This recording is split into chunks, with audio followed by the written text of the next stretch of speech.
Hello friend, स्वागत है आपका एनक्यू स्टडी यूट्यूब चैनल पर।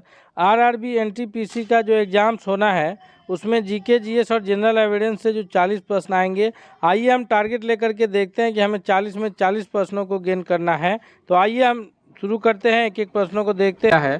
क्वेश्चन है कि असहयोग आंदोलन जब शुरू हुआ था उस समय भारत के वायसराय कौन थे। असहयोग आंदोलन कब शुरू हुआ? तो असहयोग आंदोलन की जो शुरुआत हुई है या 1919 में जो रॉलेट एक्ट आया था, रॉलेट एक्ट के तहत जो था कि नो अपील, नो दलील, नो वकील, शक के आधार पर किसी भी भारतीय को गिरफ्तार किया जा सकता था और उसके विरुद्ध जो है मुकदमा चलाया जा सकता था। तो इसी के विरुद्ध में जो है जलियांवाला बाग कांड, हत्याकांड हुआ और फिर उसके बाद जो है लोगों ने ये असहयोग आंदोलन की शुरुआत गांधी जी के नेतृत्व में 1920 में शुरू हुआ।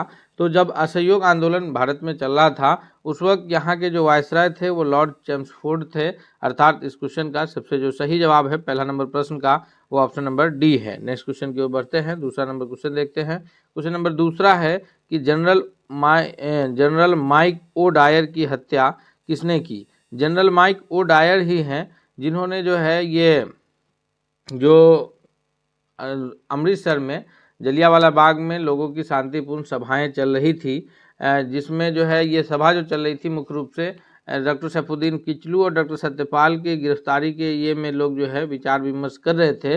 तो इन्होंने जो है उस पर उन निहत्थे लोगों पर गोली चलाने का आदेश दिए थे और जलियांवाला बाग में हजारों संख्या में लोग जो है मारे गए थे। तो इससे क्षुब्ध होकर के जो है उधम सिंह ने जनरल माइक ओ डायर की हत्या कर दी थी। यानी ये दूसरा नंबर क्वेश्चन का जो सबसे सही जवाब होगा वो ऑप्शन नंबर सी के रूप में जाना जाएगा। नेक्स्ट क्वेश्चन की ओर बढ़ते हैं। क्वेश्चन नंबर तीसरा है कि साइमन कमीशन का भारत आगमन कब होता है? साइमन कमीशन का जो भारत में आगमन है यह 1930 है या 28 है, 25 है या फिर 1919 है। तो इस प्रश्न का जो सबसे सही जवाब है तीसरा नंबर क्वेश्चन का ऑप्शन नंबर बी है कि साइमन कमीशन का जो भारत में आगमन होता है वो ऑप्शन नंबर बी यानी 1928 में आता है। साइमन गो बैक के नारे लगते हैं। तीसरा नंबर प्रश्न का सबसे सही जवाब ऑप्शन नंबर बी है। दोस्तों, हम सभी महत्वपूर्ण प्रश्नों को उसके उत्तर के व्याख्या के साथ करेंगे, यानी आप जो इस प्रश्नों को सेट करेंगे इससे आपके अन्य बहुत सारे प्रश्न हल हो पाएंगे। इसलिए हम आपसे रिक्वेस्ट करते हैं कि अगर आप अब तक चैनल पर नए हैं, चैनल को सब्सक्राइब नहीं किया है तो प्लीज़ आप एक बार चैनल को सब्सक्राइब करके बेल आइकन को दबा लीजिए ताकि कोई भी जो अपडेट्स आएगा तो वो सबसे पहले आप तक पहुंचेगा। अगले सवाल की ओर बढ़ते हैं हम लोग। चौथा नंबर क्वेश्चन है कि भारतीय कम्युनिस्ट पार्टी का अस्तित्व में किस वर्ष आया? भारतीय कम्युनिस्ट पार्टी जो अस्तित्व में आया है या 1912 है, 15 है या 1918 या फिर 1925? तो भारतीय कम्युनिस्ट पार्टी की जो स्थापना का सबसे ये करेक्ट आंसर है ऑप्शन नंबर डी है कि 1925 में भारतीय कम्युनिस्ट पार्टी अस्तित्व में आया। लेकिन वहीं अगर प्रश्न आए कि एम.एन. रॉय के नेतृत्व में जो भारतीय कम्युनिस्ट पार्टी की ताशकंद में कब स्थापना होती है, तो इस प्रश्न का सबसे सही उत्तर हो जाएगा कि एम.एन. रॉय के नेतृत्व में भारतीय कम्युनिस्ट पार्टी की ताशकंद में जो स्थापना होती है वो 1920 ईस्वी में, याद रखिएगा, आज से मतलब 1925 से 5 वर्ष पहले। नेक्स्ट सवाल की ओर बढ़ते हैं हम लोग। क्वेश्चन नंबर 5 है कि दीन बंधु के नाम से किन्हें जाना जाता है? जी, दीन बंधु जैसे मोहनदास करमचंद गांधी को महात्मा के नाम से जाना जाता है, वल्लभ भाई पटेल को सरदार के नाम से, उसी प्रकार दीन बंधु के नाम से कौन विख्यात है? जी.एस. खड़पड़े हैं, आचार्य नरेंद्र देव हैं या फिर चित्तरंजन दास हैं या सी.एफ. एंड्रयूज हैं? तो इसमें दीन बंधु के नाम से जो है वो सी.एफ. एंड्रयूज को जाना जाता है। यानी ये 5वां नंबर क्वेश्चन का सबसे सही जवाब है ऑप्शन नंबर डी के रूप में। और वहीं चित्तरंजन दास को देश बंधु कहा जाता है। चित्तरंजन दास को क्या कहा जाता है? देश बंधु। और दीन बंधु किसको कहा जाता है? तो ये सी.एफ. एंड्रयूज को कहा जाता है। हम लोग इसमें कंफ्यूज नहीं होंगे दीन बंधु और देश बंधु के प्रश्नों में। क्वेश्चन नंबर 6 है कि माई एक्सपेरिमेंट विद ट्रूथ यानी सत्य के साथ मेरे प्रयोग, माई एक्सपेरिमेंट विद ट्रूथ के लेखक कौन है? सत्य के साथ मेरे प्रयोग के ये जो लेखक हैं महात्मा गांधी जी हैं या फिर मौलाना आज़ाद हैं, जवाहरलाल नेहरू हैं या जयप्रकाश नारायण हैं? तो इसका जो सबसे करेक्ट आंसर होगा 6 नंबर क्वेश्चन के लिए वह है ऑप्शन नंबर ए यानी महात्मा गांधी जो है ये माई एक्सपेरिमेंट विद ट्रूथ के लेखक हैं। वहीं जवाहरलाल नेहरू जो है डिस्कवरी ऑफ इंडिया के लेखक हैं। मौलाना आज़ाद ने तो कई किताबें लिखे हैं, इनके लिखे हुए अल हिलाल है, अल बलाग है, इन्होंने एक ख़तों का ये लिखा है उसको गुब्बारे खातिर के नाम से जाना जाता है। तो इनकी रचनाएं बहुत सारी है। अल हिलाल और अल बलाग पत्रिका जो है इन्होंने आज़ादी के दौरान जो है निकाले थे। उसमें जो है इस पर अल हिलाल पर जब अंग्रेजों ने बैन लगाया तो फिर अल बलाग निकाले। तो इस तरह इनकी कई रचनाएं हैं। जवाहरलाल नेहरू की लिखी पुस्तक है डिस्कवरी ऑफ इंडिया। हम लोग अगले सवाल की ओर बढ़ते हैं। नेक्स्ट क्वेश्चन है, क्वेश्चन नंबर 7 है कि क्रम अनुसार व्यवस्थित करना है। क्रम अनुसार जो व्यवस्थित करना है उसमें कि पहले कौन सी घटनाएं घटी है, फिर कौन सी घटनाएं घटी है, इस प्रकार के प्रश्न भी बीपीएससी में अक्सर पूछे जाते हैं। तो इसलिए जो है इन नए पैटर्न के पर आधारित प्रश्नों को भी हम लोग देखते चलेंगे कि क्रम के अनुसार हम लोग को व्यवस्थित करना है। साइमन कमीशन का भारत में आगमन है, फिर 1928 ईस्वी में होता है साइमन कमीशन का भारत आगमन। उसके बाद जो है असहयोग आंदोलन है जो कि 1920 ईस्वी में चलता है। पूना पैक्ट है महात्मा गांधी और भीमराव अंबेडकर के बीच पूना पैक्ट होता है 1932 में। और गांधी इरविन समझौता है महात्मा गांधी और लॉर्ड इरविन के बीच 5 मार्च 1931 को यह समझौता होता है। तो क्रम अनुसार देखिए, सबसे पहले जो घटनाएं घटी है असहयोग आंदोलन, फिर उसके बाद जो है साइमन कमीशन का आगमन होता है, फिर उसके बाद जो है गांधी इरविन समझौता है, फिर उसके बाद अंत में पूना पैक्ट है महात्मा गांधी और बाबा साहब भीमराव अंबेडकर के बीच। अर्थात डी ऑप्शन करेक्ट होगा कि सबसे पहले घटना घटी दूसरा, फिर घटी पहला, फिर चौथा, फिर तीसरा। नेक्स्ट क्वेश्चन की ओर बढ़ते हैं हम लोग। अगला प्रश्न क्या है, क्वेश्चन नंबर 8 है कि दांडी यात्रा में गांधी जी ने कितनी दूरी तय करके नमक कानून का विरोध किया था। गांधी जी की जो दांडी यात्रा शुरू होती है यह 12 मार्च 1930 ईस्वी को 12 मार्च 1930 को गांधी जी जो है साबरमती आश्रम से अपने 78 अनुयायियों के साथ निकलते हैं और 6 अप्रैल 1930 ईस्वी को दांडी पहुंच करके नमक बना करके नमक कानून तोड़ते हैं और उसी दिन से जो है सविनय अवज्ञा आंदोलन की शुरुआत होती है। तो यह भी एक प्रश्न बनता है कि सविनय अवज्ञा आंदोलन की जो शुरुआत है वो किस ये से है, तो वो महात्मा गांधी जी के दांडी यात्रा से सविनय अवज्ञा आंदोलन की शुरुआत होती है। अर्थात 8वां नंबर क्वेश्चन का जो सही उत्तर है कि ये जो 12 मार्च को चले और 6 अप्रैल तक सफ़र किए, तो इस बीच गांधी जी ने जो है लगभग 385 किलोमीटर का डिस्टेंस तय किया था, 385 किलोमीटर की दूरी तय की। ऑप्शन नंबर बी जो है वह करेक्ट आंसर है। नेक्स्ट क्वेश्चन की ओर चलते हैं। क्वेश्चन नंबर 9वां है कि महात्मा गांधी जी ने किस कानून को काला कानून कहा था। कौन से कानून को काला कानून कहा गया था, तो इसका जो सबसे सही जवाब है 9वां नंबर प्रश्न के लिए कि ऑप्शन नंबर ए होगा कि रॉलेट एक्ट जो कब आया था 1919 ईस्वी में आया था। रॉलेट एक्ट जो है नो अपील, नो वकील, नो दलील, यानी किसी भी प्रकार का कोई जो है उस पर सुनवाई का ये नहीं था, तो इसीलिए इसको जो है काला कानून की संज्ञा दी गई थी। ऑप्शन नंबर ए जो है 9वां नंबर क्वेश्चन का सबसे सही जवाब होगा। क्वेश्चन नंबर 10 है कि चंपारण सत्याग्रह के दौरान महात्मा गांधी जी के साथ कौन शामिल थे। तो चंपारण सत्याग्रह जो 1917 में हुआ उस वक्त महात्मा गांधी जी के साथ जो है राजेंद्र प्रसाद व अनुग्रह नारायण सिंह जो है शामिल थे। ऑप्शन नंबर सी जो है करेक्ट आंसर होगा। वहीं चंपारण आने के लिए महात्मा गांधी जी को कौन इनवाइट किए थे, किन्होंने जो है आमंत्रित किया था, तो चंपारण आने के लिए गांधी जी को जो आमंत्रित किए थे वो थे राजकुमार शुक्ल। और चंपारण में गांधी जी की जो मदद की है तो जहर देने के लिए जो है ये किया गया, तो उस वक्त जो है बत्तख मियाँ ने इन्हों बचाया था। तो ये सभी प्रश्न जो है आने की संभावनाएं रहती है। अगले सवाल की ओर बढ़ते हैं। क्वेश्चन नंबर 11 है कि किसे लोकप्रिय नाम लाल कुर्ती लाल कमीज का जो है जाना जाता है। लाल कुर्ती एक संगठन था जो इनकी स्थापना जो है यह खान अब्दुल गफ्फार खान ने किए थे, जिनको सीमांत गांधी के नाम से भी जाना जाता है। लाल कुर्ती संगठन की स्थापना उन्होंने ही किए थे और उनके जो ये है उसे खुदाई खिदमतगार के रूप में भी जाना जाता है। खुदाई खिदमतगार जो है ये लाल कुर्ती संगठन के लोग को ही जाना जाता है और इनका काम था ये आज़ादी के लिए जो है अंग्रेजों के विरुद्ध लड़ाई लड़ने के लिए ये भी संगठन स्थापित किया गया था। किनके नेतृत्व में, खान अब्दुल गफ्फार खान के नेतृत्व में, और उनको उपनाम किससे जाना जाता था, तो सीमांत गांधी के नाम से जाना जाता था। नेक्स्ट क्वेश्चन की ओर बढ़ते हैं। क्वेश्चन नंबर 12 है कि कौन सी पुस्तक जवाहरलाल नेहरू द्वारा लिखी गई है। पीछे जब हम लोग my experiment with truth Mahatma Gandhi की जो लिखी पुस्तक पे चर्चा कर रहे थे, तो उसमें हमने बताया कि जो पंडित जवाहरलाल नेहरू के द्वारा जो लिखी गई पुस्तक है वह है discovery of India. Option number D जो है वो करेक्ट आंसर होगा। और माई एक्सपेरिमेंट विद ट्रूथ के लेखक कौन है, तो वह है Mahatma Gandhi. India wins freedom के जो लेखक हैं यह है हमारे देश के प्रथम शिक्षा मंत्री Maulana Abul Kalam Azad. India wins freedom के लेखक हैं मौलाना आज़ाद। और माई एक्सपेरिमेंट्स विद ट्रूथ के जो लेखक है वो है राष्ट्रपिता महात्मा गांधी। नेक्स्ट क्वेश्चन की ओर बढ़ते हैं। क्वेश्चन नंबर 13 है कि वह काल्पनिक रेखा जो पृथ्वी को 2 बराबर भागों में बांटती है उसको किस नाम से जाना जाता है।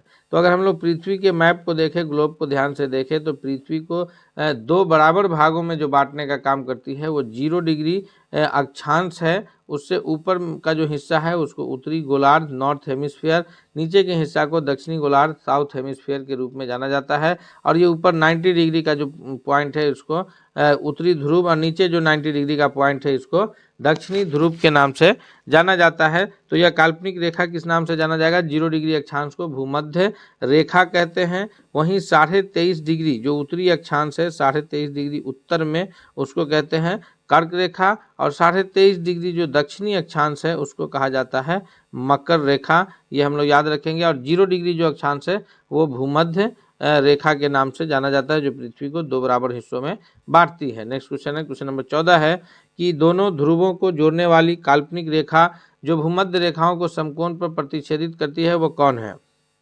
तो पृथ्वी का जो मैप है, ऊपर में नॉर्थ पोल, नीचे में साउथ पोल, इन दोनों ध्रुव को जो जोड़ने वाली रेखा है जो इसको 0 डिग्री अक्षांश को समकोण पर विभाजित करती है, इसको किस नाम से जाना जाता है? तो यह जो है इसका सबसे सही उत्तर होगा कि इसको जो है देशांतर रेखा के नाम से जाना जाता है। 0 डिग्री जो देशांतर है वह इंग्लैंड के शहर ग्रीनविच से होकर के गुजरता है, और वही जो है समझिए तो प्रधान मध्याह्न रेखा है, और वहीं से जो है समय का निर्धारण होता है। भूमध्य ये देशांतर रेखा से जो है वो समय का निर्धारण होता है। नेक्स्ट क्वेश्चन है कि एक देशांतर से दूसरे देशांतर के बीच कितना समय अंतराल लगता है? तो देशांतर की कुल संख्या जो है पूर्वी देशांतर में 180 है, वहीं पश्चिमी देशांतर में भी 180 है। तो प्रत्येक डिग्री देशांतर को पार करने में जो है पृथ्वी को सूरज की परिक्रमा के दौरान हर एक डिग्री देशांतर पर जो सूरज की रोशनी पड़ती है वो लगभग 4 मिनट का समय लगता है। इस प्रकार जो है ये कुल 1 घंटे में जो है 15 डिग्री देशांतर की दूरी तय होगी, क्योंकि 1 मिनट में जो है 1 डिग्री देशांतर में जो है वो 4 मिनट का समय लगता है। तो 15 डिग्री को में जो है 1 घंटा का समय लग जाएगा, या 1 घंटा में 15 डिग्री देशांतर पार होगा। नेक्स्ट क्वेश्चन है, क्वेश्चन नंबर 16 है कि प्रधान मध्याह्न रेखा किस स्थान से होकर के गुजरती है? तो अभी हम लोग पीछे चर्चा किए हैं कि प्रधान मध्याह्न रेखा जो है यह इंग्लैंड के शहर ग्रीनविच से होकर के गुजरती है, और ये प्रधान मध्याह्न रेखा को ही 0 डिग्री देशांतर के नाम से जाना जाता है। और इससे जो प्रधान मध्याह्न रेखा है उससे राइट साइड में जो हिस्सा पड़ेगा वो पूर्वी गोलार्ध होगा। जैसे अगर हम लोग यहाँ पर पृथ्वी के मैप को देखें तो ये जो 0 डिग्री देशांतर है वर्टिकल लाइन, ये जो है प्रधान मध्याह्न रेखा है, इधर पूर्वी गोलार्ध हो गया और इधर वेस्ट पश्चिमी गोलार्ध हो गया। तो इधर भारत की जो स्थिति है वो ईस्ट में है, यानी पूर्वी गोलार्ध में है, इसलिए भारत का समय जो है वो ग्रीनविच से आगे है। वहीं जिन देशों की स्थिति जो है ग्रीनविच से पश्चिम के दिशा में होगा, उन देशों की जो समय का अंतराल होगा वो ग्रीनविच से पीछे चलेगा। ये हम लोग याद रखेंगे। भारत का समय ग्रीनविच से लगभग 5.5 घंटा आगे है, 5 घंटा 30 मिनट जो है वो भारत का समय ग्रीनविच से आगे है। नेक्स्ट क्वेश्चन है 17 है कि ग्रीनविच रेखा से तात्पर्य है, तो इस पे तो लगातार चर्चा कर रहे हैं कि ग्रीनविच रेखा जो है 0 डिग्री देशांतर को ग्रीनविच रेखा कहते हैं, अर्थात ऑप्शन नंबर बी जो है 17वां नंबर प्रश्न के लिए सबसे सही उत्तर होगा। नेक्स्ट क्वेश्चन की ओर बढ़ते हैं। क्वेश्चन नंबर 18 है कि निम्नलिखित में से कौन सौर मंडल का भाग नहीं है? सौर मंडल का जो भाग है क्षुद्र ग्रह, धूमकेतु ग्रह, ये सारे जो है सौरमंडल के भाग हैं। वहीं जो सौरमंडल का हिस्सा नहीं है वह है निहारिका, अर्थात ऑप्शन नंबर डी जो है इस प्रश्न के लिए 18वां नंबर क्वेश्चन के लिए जो सबसे सही जवाब होगा क्या होगा? ऑप्शन नंबर डी होगा। नेक्स्ट क्वेश्चन की ओर बढ़ते हैं। क्वेश्चन नंबर 19 है कि निम्नलिखित में से कौन एक तारा है? तारा कौन है? तो इसमें है चंद्रमा, शुक्र, पृथ्वी और फिर सूर्य। तो चंद्रमा जो है यह सैटेलाइट है, उपग्रह है। किसका उपग्रह है? तो ये पृथ्वी का एकमात्र प्राकृतिक उपग्रह है। वहीं शुक्र और पृथ्वी जो है यह दोनों ग्रह हैं। तो तारा कौन है? तो तारा जो है वो सूर्य जो है स्वयं एक तारा है। ऑप्शन नंबर डी जो है 19वां नंबर प्रश्न का सबसे करेक्ट आंसर होगा। ये चंद्रमा उपग्रह है, शुक्र और पृथ्वी जो है यह ग्रह है, और तारा है सूर्य। नेक्स्ट क्वेश्चन है, क्वेश्चन नंबर 20 है कि सूर्य के सबसे पास कौन सा ग्रह है। तो सूर्य का जो ये है वो जितने भी ग्रह हैं उसको अगर देखा जाए तो उसमें जो सबसे नज़दीकी ग्रह है जो सूर्य के पास है वह है ऑप्शन नंबर ए, यानी बुध ग्रह जो है वो सूर्य के सबसे निकटतम ग्रह के रूप में जाना जाता है। ऑप्शन नंबर ए जो है वो सबसे सही जवाब होगा। नेक्स्ट क्वेश्चन की ओर बढ़ते हैं। क्वेश्चन नंबर 21 है कि निम्नलिखित में से कौन से ग्रह के चारों ओर घूमने वाले उपग्रह नहीं हैं। यानी अपना प्राकृतिक उपग्रह नहीं है पृथ्वी के पास, तो अपना एक प्राकृतिक उपग्रह है जिसको चंद्रमा के रूप में जानते हैं हम लोग, लेकिन जो जिन ग्रहों को अपना कोई प्राकृतिक उपग्रह नहीं है वह है ऑप्शन नंबर बी कि बुध और शुक्र को जो है प्राकृतिक कोई उपग्रह नहीं है। बी करेक्ट आंसर है। नेक्स्ट क्वेश्चन है 22 है कि निम्नलिखित में से कौन उत्तल दर्पण की फोकस दूरी जिसकी वक्रता त्रिज्या 32 सेंटीमीटर हो। दोस्तों अभी हम लोग जो है इतिहास के बाद भूगोल से रिलेटेड महत्वपूर्ण प्रश्न कर चुके हैं। अब हम लोग विज्ञान से रिलेटेड प्रश्नों को देख रहे हैं, इसलिए हम आपसे एक बार फिर रिक्वेस्ट करते हैं कि अगर आप अब तक चैनल पर नए हैं तो प्लीज़ आप चैनल को जरूर सब्सक्राइब करके बेल आइकन को दबा लीजिए ताकि कोई भी अपडेट्स आए तो सबसे पहले जो है वो आप तक पहुँचेगा। और साथ ही साथ एक और रिक्वेस्ट है कि अगर आपको यह वीडियो पसंद आ रहा है तो इसको लाइक करते हुए दोस्तों के बीच शेयर कीजिएगा और अंत में कमेंट करके भी जरूर बताइएगा कि यह वीडियो आपको कैसा लगा। क्वेश्चन नंबर 22 है कि निम्नलिखित में से कौन उत्तल दर्पण की फोकस दूरी है जिसकी वक्रता त्रिज्या 32 सेंटीमीटर है। तो उत्तल दर्पण की जो फोकस दूरी होगी तो f इज होता है r/2। फोकस दूरी f बराबर त्रिज्या का आधा, तो त्रिज्या 32 है तो 32 का आधा कितना हो जाएगा 16, अर्थात ऑप्शन नंबर सी जो है वो करेक्ट आंसर होगा। उत्तल दर्पण है इसलिए +16, ऑप्शन नंबर सी जो है वो सबसे सही जवाब होगा। नेक्स्ट क्वेश्चन की ओर बढ़ते हैं। क्वेश्चन नंबर 23 है कि कौन सा बुझा हुआ चूना है। बुझा हुआ चूना का जो रासायनिक नाम है वह है CaCO3, यानी इसको जो रासायनिक नाम है वो क्या है कैल्शियम कार्बोनेट।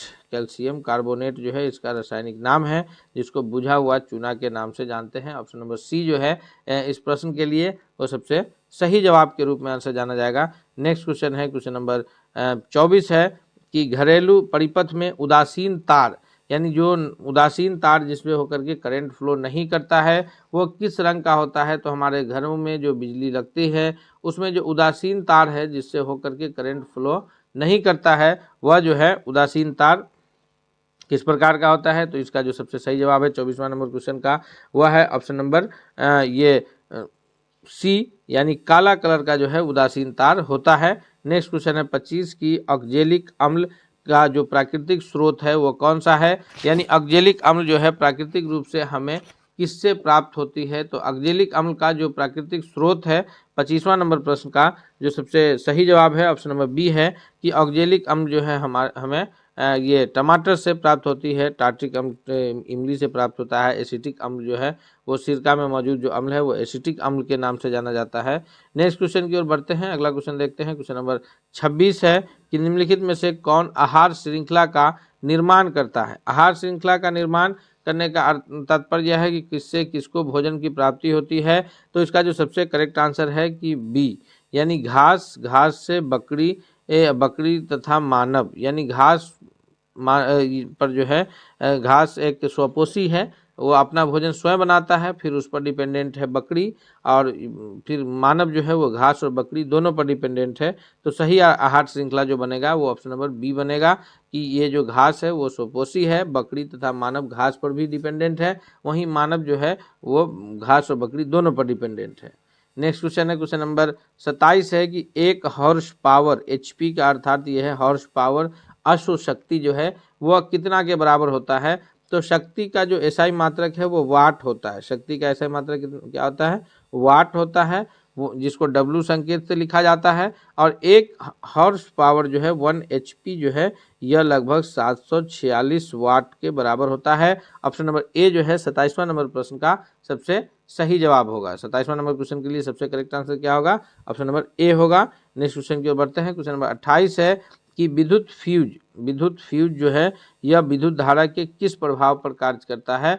तो इसका जो सबसे करेक्ट आंसर है 28वां नंबर प्रश्न का वह है ऑप्शन नंबर ए कि विद्युत फ्यूज जो है वो विद्युत धारा के उष्मीय प्रभाव पर कार्य करता है, यानी उष्मा अधिक होने की स्थिति में जो है विद्युत फ्यूज जो है वो गल जाता है और गल करके परिपथ को ब्रेक करता है, और परिपथ को ब्रेक करता है इसलिए उसके आगे जो भी इक्विपमेंट लगे होते हैं वो सभी सेफली बच जाते हैं। नेक्स्ट क्वेश्चन की ओर बढ़ते हैं। क्वेश्चन नंबर 29 है कि ऊर्जा का सबसे अधिक प्रत्यक्ष एवं विशाल स्रोत क्या है।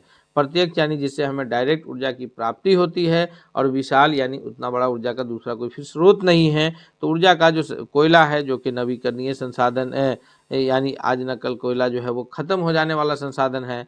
बिजली है जो कि पानी, कोयले इत्यादि से जो है ये उत्पादित होता है, परमाणु बम। लेकिन इसमें सब में जो सबसे अधिक सर्वाधिक डायरेक्ट और सबसे बड़ा विशाल स्रोत है वो सूर्य है। ऑप्शन नंबर सी जो है 29वां नंबर प्रश्न के लिए सबसे करेक्ट आंसर होगा। नेक्स्ट क्वेश्चन की ओर बढ़ते हैं। क्वेश्चन देखते हैं हम लोग। क्वेश्चन नंबर 30 है कि टिहरी बांध जो है वो किस नदी पर बनाया गया है। जी, टिहरी बांध इनमें से गंगा नदी पर बनाया गया है, या फिर सतलज या यमुना या फिर नर्मदा। तो इसका करेक्ट आंसर है ऑप्शन नंबर ए कि टिहरी बांध जो है वो गंगा की ये नदियां हैं भागीरथी और भिलंगना, उस पर जो है मुख्य रूप से बनाई गई है, अर्थात ऑप्शन नंबर ए जो है 30वां नंबर प्रश्न के लिए सबसे करेक्ट आंसर होगा। नेक्स्ट क्वेश्चन है क्वेश्चन नंबर 31 है कि सौर सेल बनाने में किसका उपयोग किया जाता है। जी, सौर सेल यानी सूरज की रोशनी से ऊर्जा लेकर के फिर उसे विद्युत में परिवर्तित करने के लिए जो है सौर सेल का जो निर्माण होता है वह कैसे होता है, किसकी मदद से होता है। तो इस 31वां नंबर प्रश्न का जो सबसे करेक्ट आंसर होगा दोस्तों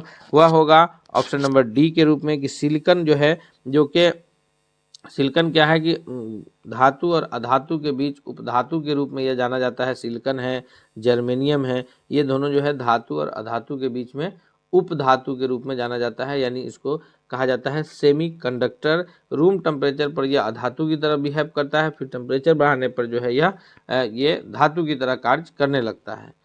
तो इसका करेक्ट आंसर है ऑप्शन नंबर डी कि सिलिकन का उपयोग जो है सोलर सेल में किया जाता है। दोस्तों, हम सभी महत्वपूर्ण प्रश्नों को एक एक करके व्याख्या के साथ कर रहे हैं। हम आपसे रिक्वेस्ट करते हैं कि आप अगर अब तक चैनल पर नए हैं तो प्लीज़ जरूर चैनल को सब्सक्राइब कर लीजिए। दूसरा है 32वां नंबर प्रश्न है कि बांध के द्वारा स्थापित टरबाइन ज्वारीय ऊर्जा को किस रूप में परिवर्तित करता है। तो बांध के द्वारा जो स्थापित टरबाइन है वह ज्वारीय ऊर्जा को विद्युत ऊर्जा में परिवर्तन करता है। ज्वारीय ऊर्जा अर्थात यह है कि ज्वार भाटा के क्रम में जो ज्वार कहते हैं कि समुद्र में लहरों का उठना और उससे समुद्र की पानी का ऊंचाई तक उठना और फिर नीचे गिरना ज्वार कहलाता है। ऊपर उठना ज्वार कहलाता है और नीचे गिरना भाटा कहलाता है। तो इसमें जो है बांध बना करके पानी को इकट्ठा किया जाता है, फिर उस पानी को जल विद्युत परियोजना के लिए इस्तेमाल किया जाता है। नेक्स्ट क्वेश्चन है 33 है कि संविधान सभा में संविधान की अंतिम रूप से किस दिन पारित किया। तो संविधान सभा ने संविधान को जो अंतिम रूप से पारित किया है, 33वां नंबर सवाल का जो सही उत्तर है ऑप्शन नंबर सी है कि 26 नवंबर 1949 ईस्वी को। यही कारण है कि हर वर्ष हम लोग 26 नवंबर को जो है संविधान दिवस के रूप में मनाते हैं, लेकिन हमारा संविधान जो लागू हुआ है वह 26 जनवरी 1950 को हुआ है, जिसको हम लोग गणतंत्र दिवस के रूप में मनाते हैं। क्वेश्चन नंबर 34 है कि संविधान पांडुलेख समिति में निम्नलिखित में से कौन से सदस्य शामिल नहीं थे। संविधान का जो पांडुलेखी समिति था उसमें मोहम्मद सादुल्ला शामिल नहीं है, या के मुंशी, के अय्यर या फिर जवाहरलाल नेहरू। तो इसका करेक्ट आंसर है ऑप्शन नंबर डी कि संविधान के पांडुलेखन में जो है हमारे प्रथम प्रधानमंत्री जवाहरलाल नेहरू शामिल नहीं थे। नेक्स्ट क्वेश्चन है 35 की भारतीय संविधान सभा में महिला सदस्यों की कुल कितनी संख्याएं थी। कितनी महिला सदस्य भारतीय संविधान का निर्माण का जब कार्य चल रहा था तो उसमें कितने महिला सदस्य जो है वो कार्यरत थी। इस 35वां नंबर क्वेश्चन का करेक्ट आंसर है ऑप्शन नंबर डी कि 15 महिला सदस्यों की उसमें भागीदारी थी। नेक्स्ट क्वेश्चन की ओर बढ़ते हैं। क्वेश्चन नंबर 36 है कि भारतीय संविधान के किस भाग को उसकी आत्मा की आख्या प्रदान की गई है। आत्मा किसको कहा गया है, तो भारत मौलिक अधिकार को, या फिर उसके डायरेक्टिव प्रिंसिपल को यानी राज्य के नीति निर्देशक तत्व को। यह भारतीय संविधान का सभी अनुच्छेद जो है आत्मा के रूप में जाना जाता है, या फिर प्रस्तावना। तो सबसे जो सही उत्तर है ऑप्शन नंबर ए है कि प्रस्तावना को जो है वो भारतीय संविधान के आत्मा के रूप में माना गया है। नेक्स्ट क्वेश्चन है क्वेश्चन नंबर 37 है कि धर्मनिरपेक्षता का अर्थ क्या है। धर्मनिरपेक्षता शब्द का जो अर्थ है कि राज्य सरकार का द्वारा किसी भी धर्म को स्वीकार नहीं किया जाना। राज्य सरकार का अपना कोई धर्म नहीं होगा, वहीं राज्य के प्रत्येक नागरिकों का यानी देश के हर एक नागरिकों का जो जिस धर्म को अपनाना चाहे वो अपना सकते हैं, लेकिन राज्य सरकार का जो है इसमें अपना कोई धर्म नहीं होगा। धर्मनिरपेक्षता का मूल अर्थ यही है। नेक्स्ट क्वेश्चन की ओर बढ़ते हैं। क्वेश्चन नंबर 38 है कि संविधान में प्रस्तावना में प्रयुक्त शब्द सेकुलर्स यानी समाज, सेकुलर का अर्थ क्या है, पंथ निरपेक्ष जो शब्द है कि सभी नागरिकों को धर्म उपासना की स्वतंत्रता देना, या फिर एक ईश्वरवाद या बहु ईश्वरवाद या सभी धर्मों की अस्वीकृति।